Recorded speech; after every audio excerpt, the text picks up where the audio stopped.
everybody. Welcome to the City of Citrus Heights Facebook Live session called In the Know.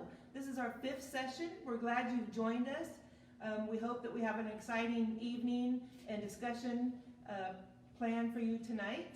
I'm very excited to introduce our guest, Mayor Jeannie Bruins. Thank you for being with us. Thank you. And Assistant Chief Gina Anderson is also with us tonight. Good evening. We've got some great questions from the community, and I think I have the right people here to answer your questions. So we're going to get right into the topics. I'll ask the questions, and you guys respond how you feel, that your best answers. We have Sandy from Facebook.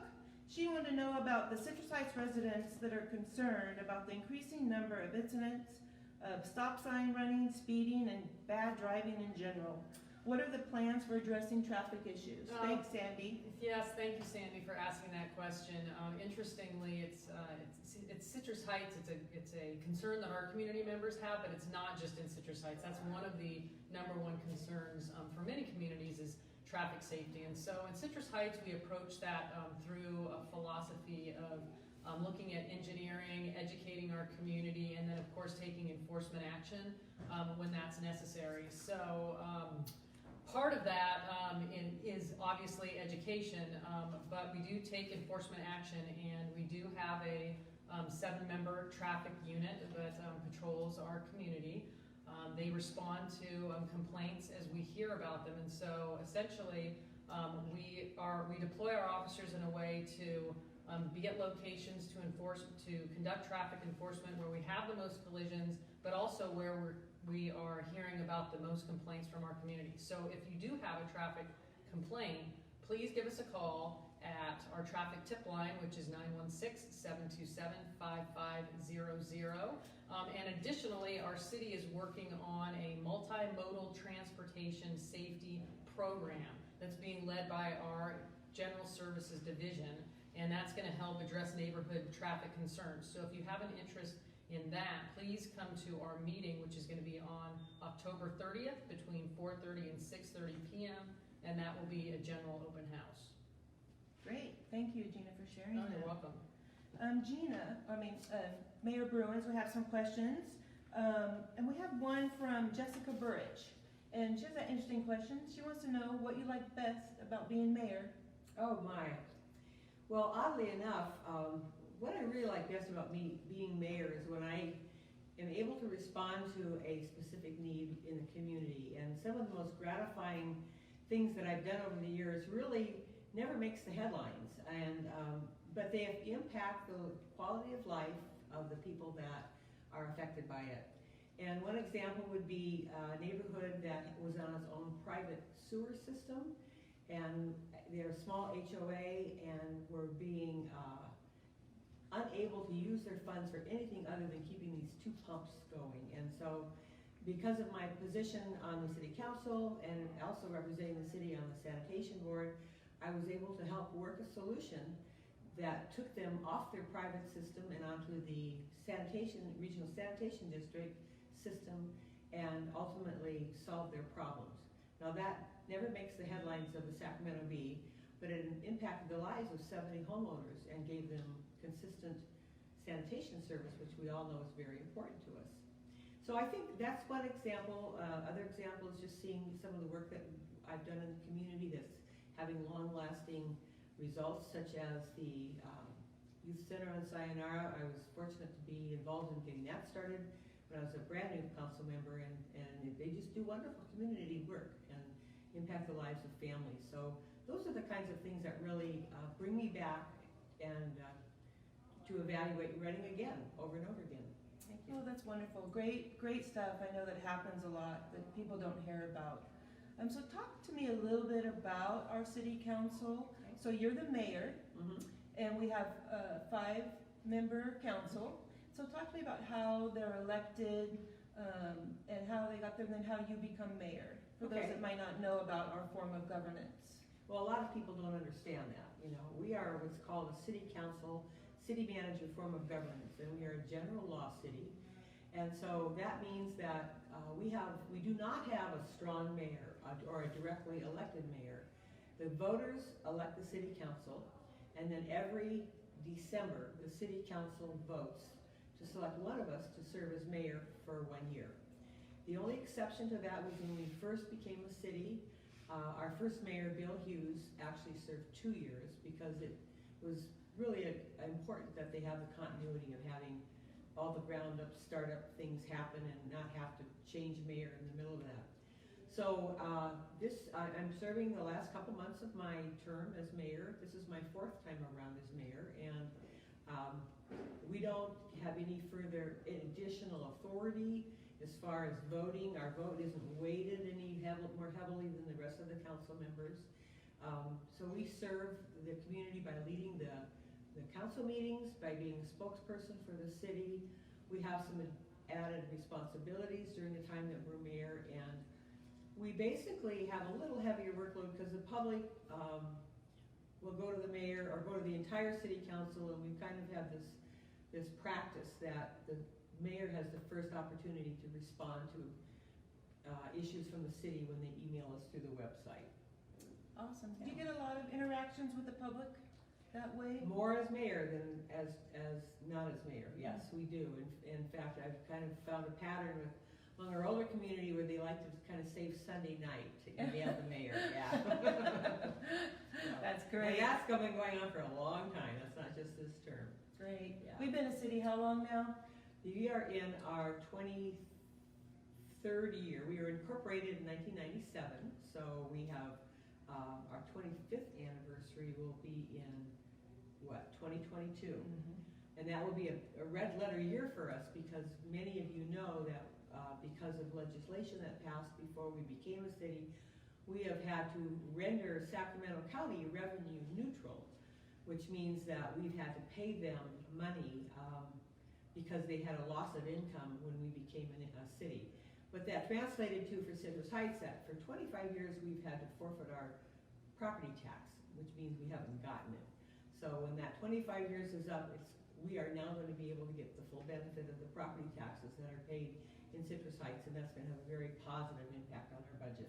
Yeah, that's interesting. A lot of people don't realize that we have not been getting that revenue for 25 years. Right. We depend on our sales tax and other generating taxes, so it's very important for people to understand that. Yeah, it's true. And I have to say that our early council members, our early staff members really set a great foundation of fiscal responsibility that has been kind of the cornerstone of how we have managed our city budget over the years. And we've done it most of that time on a 10-year budget model, which is kind of unheard of in city budgeting. They usually do more short-term budgeting, but we knew there would come a time when we would not have the revenue to meet the expenses that we would have in any given year. And we reached that point last year, so we are pulling from our reserves a little bit to balance our budget until we cross over and get our property tax. It's a couple more years. Couple more years. Yep. We can do it. Yep. All right. Some more questions came in. This is Dave from Facebook. He wanted to know about red light cameras. Jean. Oh, yeah, sure. Chief will go to you on this one. And his concerns is that his information or what he has learned is that they cause more accidents than help. So I'll let you address that. Oh, sure. That is interesting. So we have 10 red light cameras in the city of Citrus Heights, and we did studies on basically traffic flow and number of collisions at various intersections within our city in order to determine where those traffic cameras would be placed. But there is a perception out there that they could cause more accidents, basically through rear-end collisions when people are stopping at the stoplights. But what we have ended up finding over the years is the red light traffic enforcement cameras have reduced collisions at all the intersections where they've been placed from prior years, prior to having the photo enforcement cameras there. So the causes of those rear-end collisions are not the photo enforcement cameras, but there are motorists traveling too closely to each other to be able to stop, or distracted driving. And so if those behaviors can be curbed, then fewer collisions, even further more than at those intersections already. And again, how many red light cameras do we have? We have 10. 10. Okay, thank you. All right, the next one, a little traffic as well. Concern about Greenback and Hilltree. This is from Andrea through our Facebook, and she had concerns about pulling out You crossed the crosswalk and bicyclists, and some concerns there. This is Greenback and Hilltree. She thinks it needs a bicycle stop sign, so what do you suggest Okay, for her? well, right now, I'm gonna take that information because now I know about it, and so I'm gonna, give that information to our traffic officers to enforce traffic violations at that intersection, but also to our city traffic engineers, so they can discuss, whether or not that is a likely possibility, or what the area looks like in terms of engineering, and whether a stop sign would benefit there. Great, yeah. And let me just interject too, that often, not often, but from time to time, I will get emails from the citizens on specific difficulties in their neighborhood, and speeding, these type of things, running red lights, and when I send that information over to the police department, because I'm really just a conduit of information, they're very responsive, and I work directly with Assistant Chief Anderson on this, and we find that just having a police presence there for a period of time will address the situation on a more long-term basis than just their presence, because people don't know when they're going to be back, and so I've found that that's a very responsive unit, so Oh, encourage thank you you. to let us know. Very much appreciate that feedback, as well as if we have the times when the traffic violations are occurring, or those involved in the violations, that helps us deploy our resources and putting our traffic officers in certain places at certain times. But also, if we have license plates that are on it, if we have the license plate number of the vehicle, we have a program where we'll send the violator a letter that basically says that they were seen speeding down such and such a roadway, or running a red light, or so on and so forth. And sometimes what we end up finding out is that the registered owner of the vehicle has loaned that vehicle to someone else that maybe is not a responsible driver, and they can correct that driving behavior, or just not let that person use their vehicle anymore. I like it. I'm gonna admit now, I got one of those letters at my house. Wasn't me driving though. I have kids. So it was very informative. It was a courtesy letter, but it looks like an official letter, so it really was a good teaching moment. I'm happy to know that it worked for you. All right, we're gonna get on to the next topic of homelessness. We got a lot of questions about this. Sure. So I'm kind of compile them all into one.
hear us, give us a shout out on Facebook, because we understand you can't read lips and we lost our sound. So we'll wait for just a second so I can get some comments, so I know if you can hear us. Give us a shout out.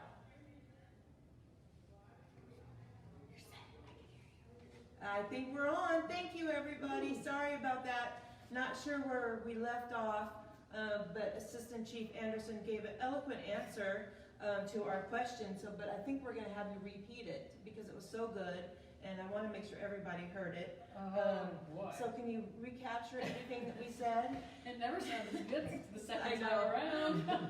And it was on homelessness and the questions about the impact and what the Okay. community can do Yes. and what we have been doing. Okay. So I'll just throw it back at you and let you go. All right, sure.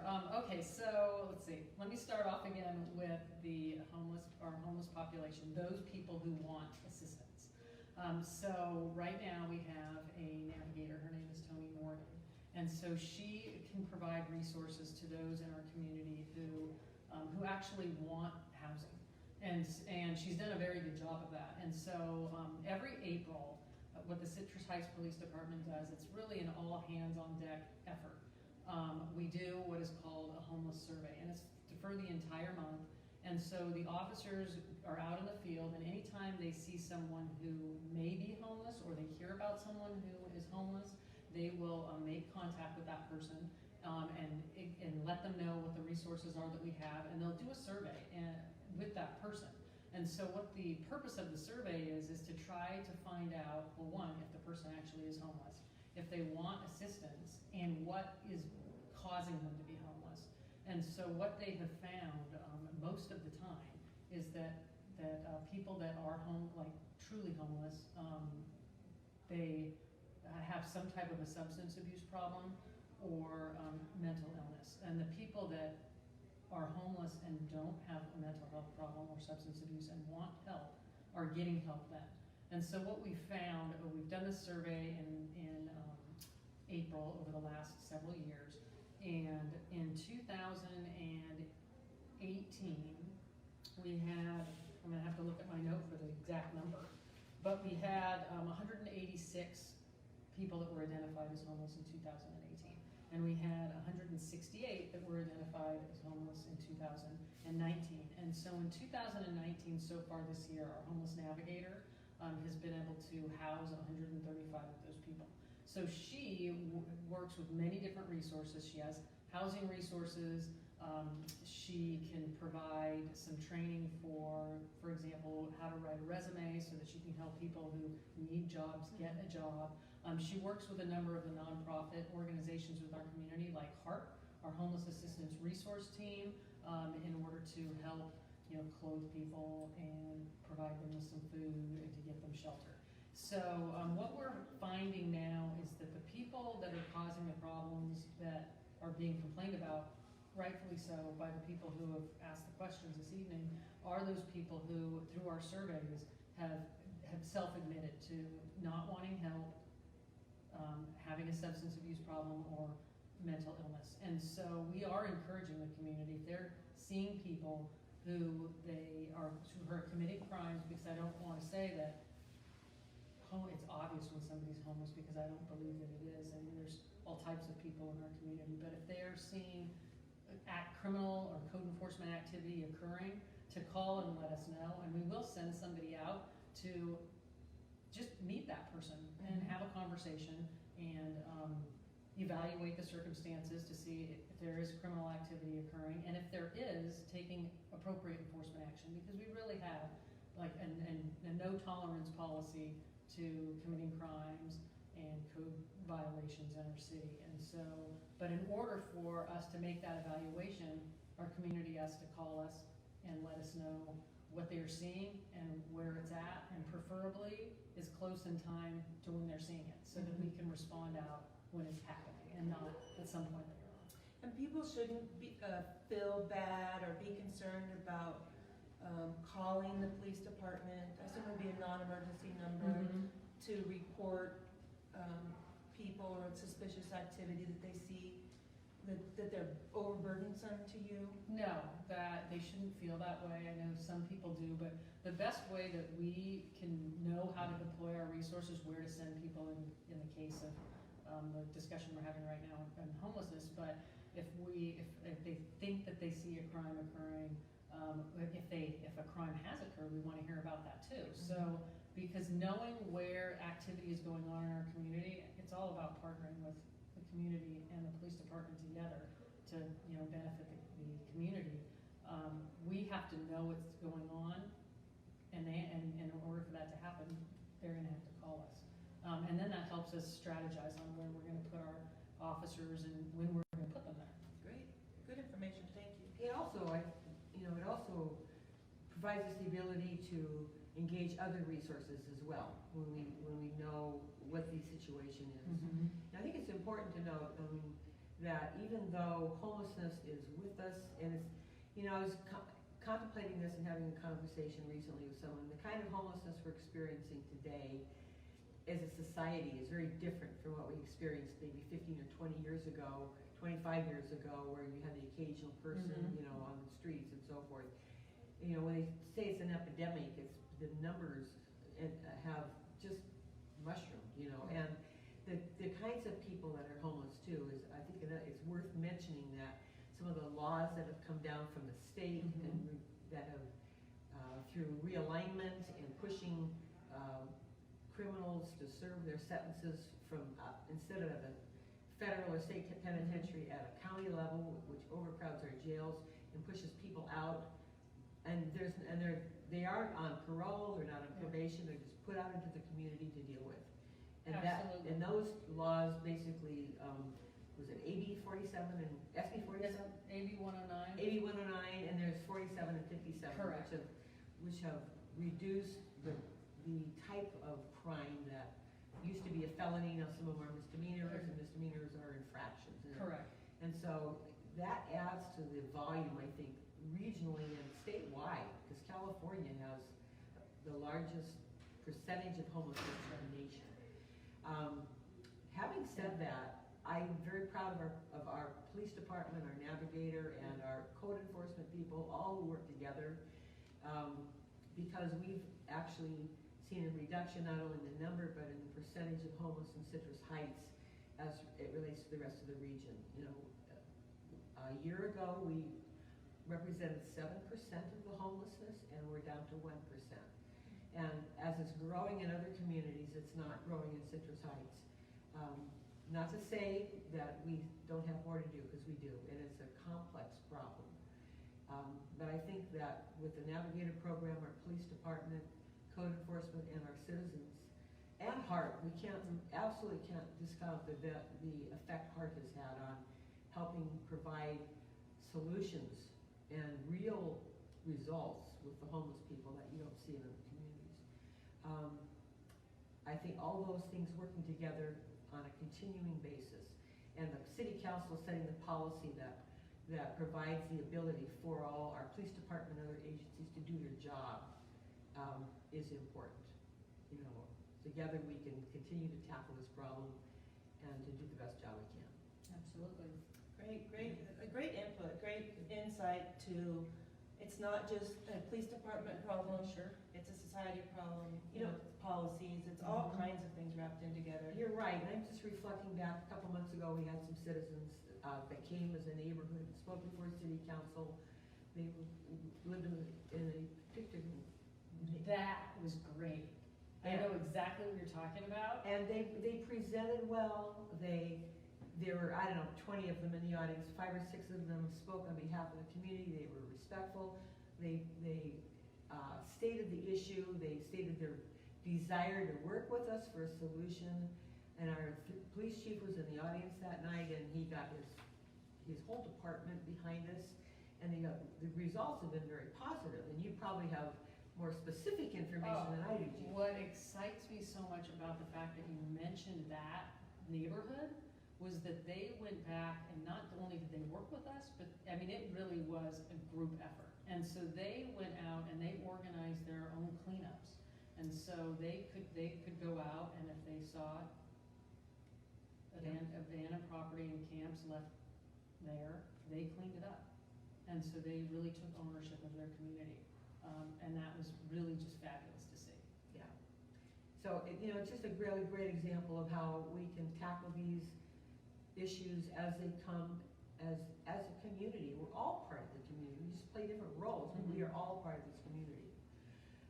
There was a question I know about our navigator, and I'd like to go ahead and segue into that. Yeah, absolutely. Unless you want to. No, no, go for it. And so the question, I saw it on the screen, and then I saw a note on it about the fact that our navigator is actually on contract with the city and not a full-time employee, and the suggestion that we change that.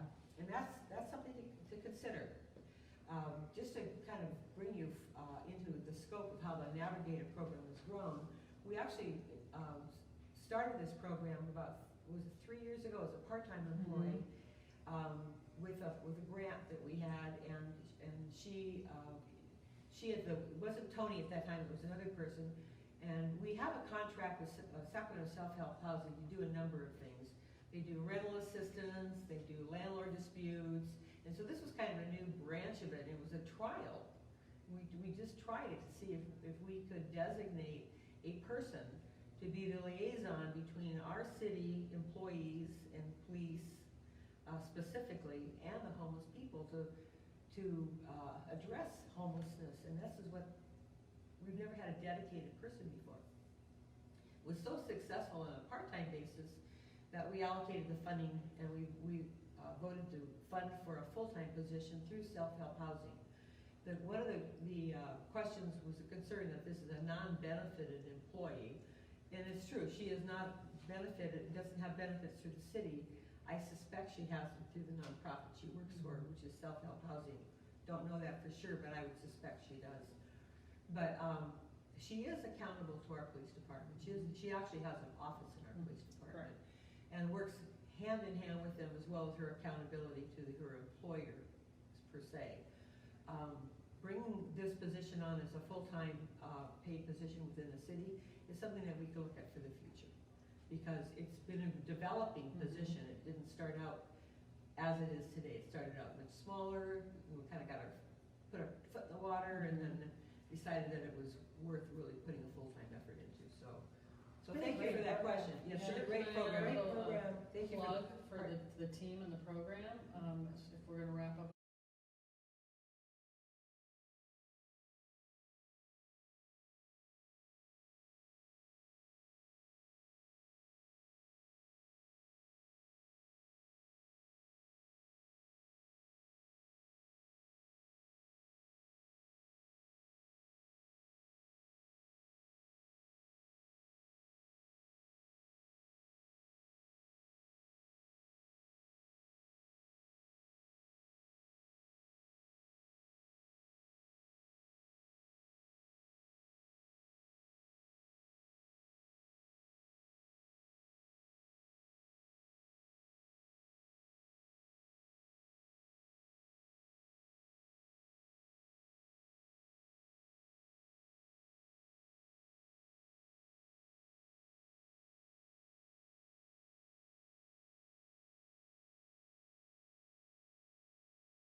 Maybe trial 3. I'm sorry we're having so much trouble with sound today, but we'll get this figured out for next session. But hopefully you heard all that great information that we've just shared about homelessness and the concerns. So we're gonna move on to the next topic, which we had quite a few interesting comments about, and that's shopping carts, so let's talk about that. Can they hear us? Can you Are hear we- us? Yep, I Okay, think so. very good. Okay, so we had a couple questions regarding shopping carts.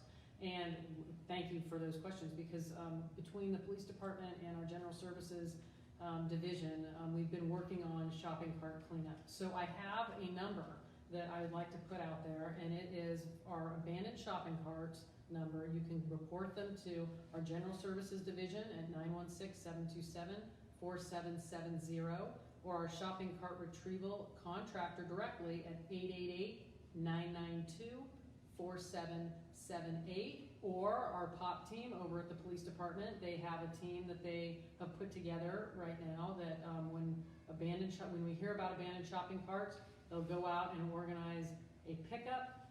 They've also gotten volunteers to rally up all the shopping carts in one location so they're easier to be picked up. They're out in the community twice a week. But what we have found out, and I'm hoping to get the community's help on this, is that the majority of our shopping carts are people that are patrons to our retailers, and they're using the shopping carts as transportation to get their goods back to their homes.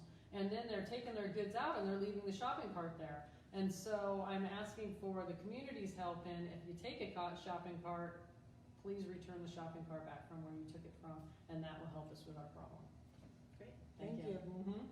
All right, let's see, I think that was about the main questions, but I want to wrap up with some positive notes.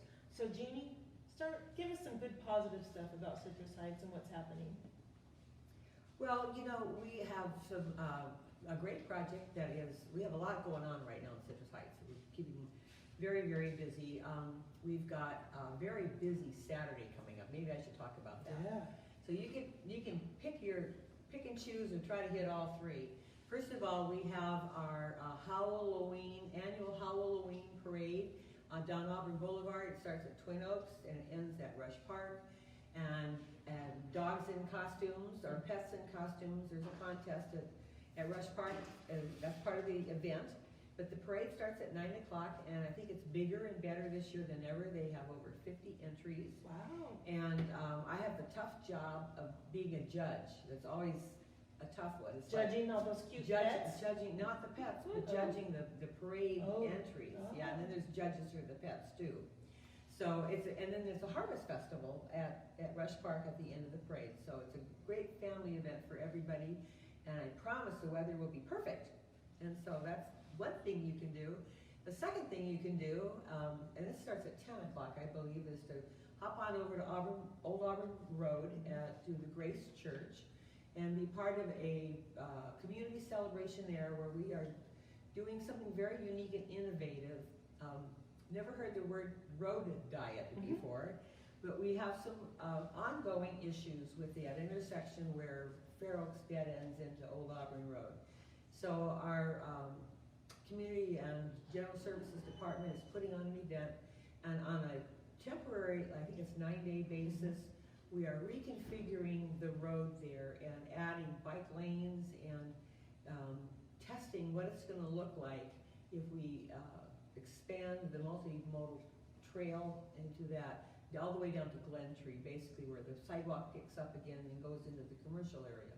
So there's going to be food and music and bounce houses and games and at the church parking lot. So we want to invite the public out to experience what we are doing there, to see how that works, because we're not going to know until we actually experience it over a period of days and be part of that celebration.